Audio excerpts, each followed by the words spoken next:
I'm Ellen Fisher, a wife and mother sharing our story of our simple island life. We love all things healthy vegan eats, homeschooling, and gentle parenting.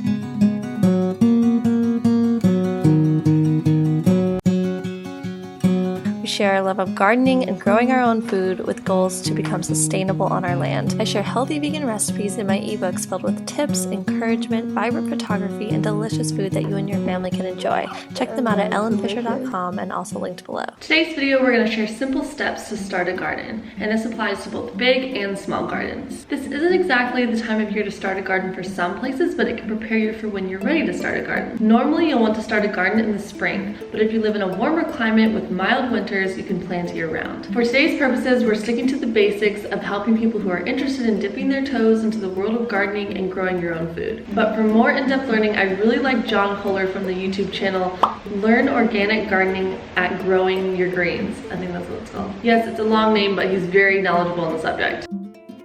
First, the tools you'll need. 1 large shovel and 1 hand shovel.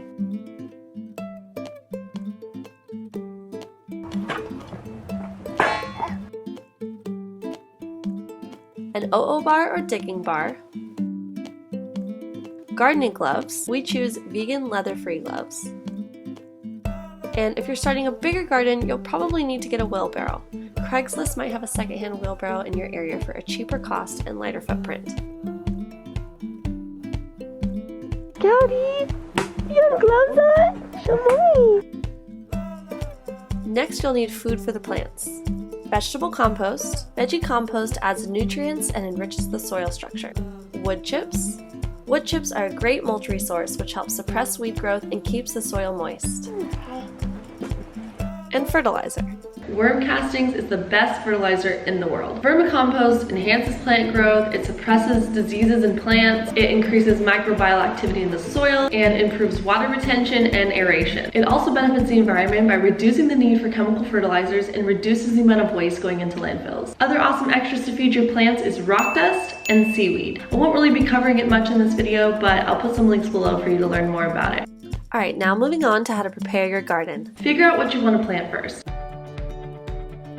This will determine where you put the garden based on how much sun the plants need. For example, tomatoes, cucumbers, peppers, beans, and squash all benefit from growing in areas with full sun. Carrots, radishes, beets, and other root vegetables require at least half a day of sun to thrive. Leafy greens such as spinach, chard, kale, and lettuce tolerate the most shade in the garden. Find a place to start the garden. You'll need either a garden bed or an area to dig into the ground. If you're digging into the ground, take out the weeds and make sure to pull out the whole root to prevent regrowth.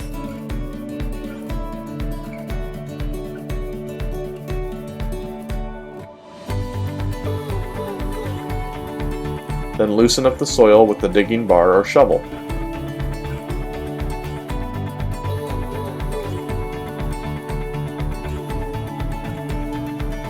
Mix in veggie compost and worm castings if you have it, and top with a layer of wood chips a couple inches deep across the whole garden.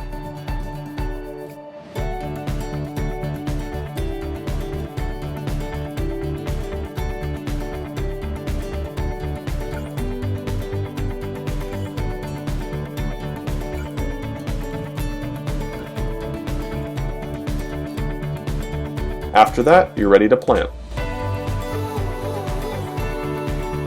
If you want to make a garden bed, you'll need bags of soil and compost either in the form of bags or compost that you've grown yourself. Look up online in your area if you can get loads of soil, compost, and wood chips delivered to you to avoid the plastic bag waste. We'll link below some video tutorials on how to make your own garden bed out of wood or recycled wooden pallets. Plant your seeds or starts. If you're going to do seeds, we found it easier to start them in starter trays before planting them directly into the garden. Just lightly pack the individual compartments with soil or seed starting mix and make sure they have drainage holes. Place a few seeds into each compartment. Look at the seed package for details on how to best grow that particular plant. Water daily with light enough pressure to not disturb the seeds, and keep the seed starting mix moist. Seedling roots need both air and water. Strive to keep the mixture moist but not saturated with water. Before they sprout, keep them mostly shaded, and once they sprout up, put them in sunlight. You can find a more detailed description on growing from seeds and when to thin and transfer the sprouts in video tutorials. Or you can bypass all of this and just buy starts, which is easiest for beginners. Save the containers to grow from seeds next time.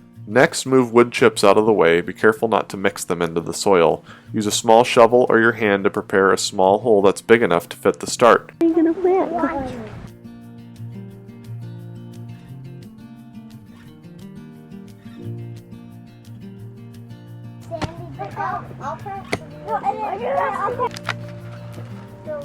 Place the plant in the hole and cover its root with soil, and be careful not to cover any leaves with dirt.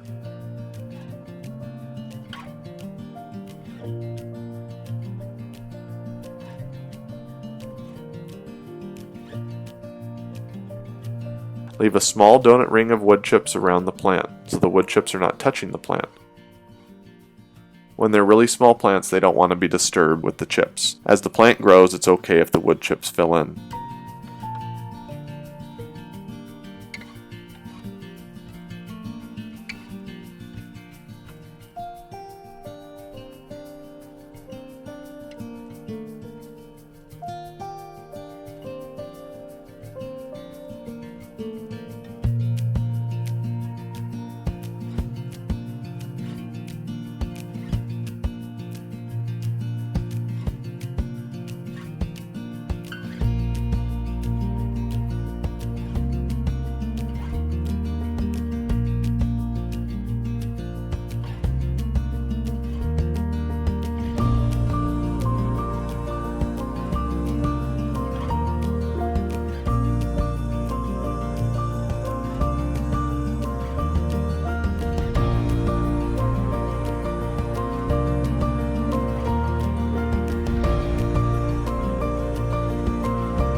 Lightly water the new plantings after they're in the ground. The first couple days, some of the starts may look like they're dying, which can be normal from the shock of being transplanted. Just keep giving them water 1 to 2 times a day, depending on the temperatures and moisture of the soil.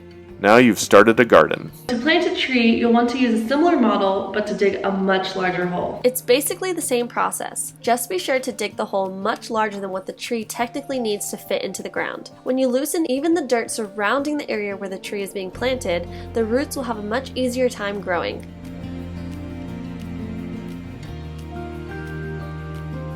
Going down a couple feet, out wide a few more feet. The bigger the hole, the more space for the roots to spread easily, because when you're digging a bigger hole, it's breaking up the soil for the roots. It's helpful to do the hard work for the roots, that way it'll grow a lot faster. This tree we planted last week is an ulu tree, also known as a breadfruit tree. We were excited to plant it as a family because this tree, so long as it is given attention with proper sunlight and water, is likely to feed and sustain our family for years to come.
To create your own worm compost system, simply drill holes in a large dark container, both top and bottom.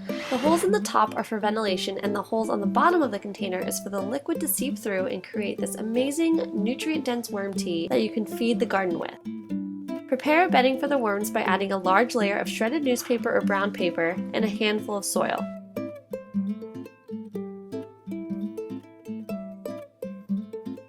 Moisten with water, then add fruit and veggie scraps to mix in.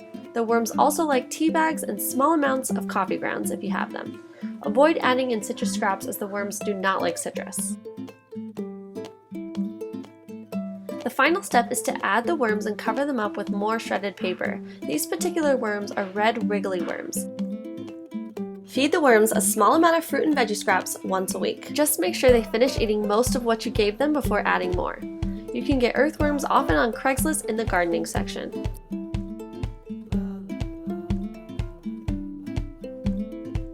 Set the bin elevated in a tray or container to catch the worm tea. Put the lid on and keep it ajar or store in a dark place. The worms don't like to be too hot or too cold. They prefer similar temperatures that we humans do, so keep that in mind when it comes to where you place them. Make sure not to leave the bin sitting out in the sun. A few extra gardening tips. Water in the morning or evening hours when the sun is not as hot so the water goes into the soil and doesn't evaporate from the heat of midday sun. Continue to add fertilizer or worm castings around the plants as needed to increase yields. For plants that like to crawl or climb, use plant stakes, tomato cages, or plant near a fence where they can crawl up as they grow. So that's basically it. This is our beginner tutorial for planting a garden. I hope you find this helpful, and I would love to see if you start a garden yourself from using these tips. So as it grows, feel free to share your pictures with me of your garden that you started. You can send those to me via direct message on Instagram, or you can send me an email through my website. I'd love to see a garden that you start from the tips in this tutorial. All right, I'll see you next video. Where's the rock? Say bye-bye. Bye-bye. Bye-bye.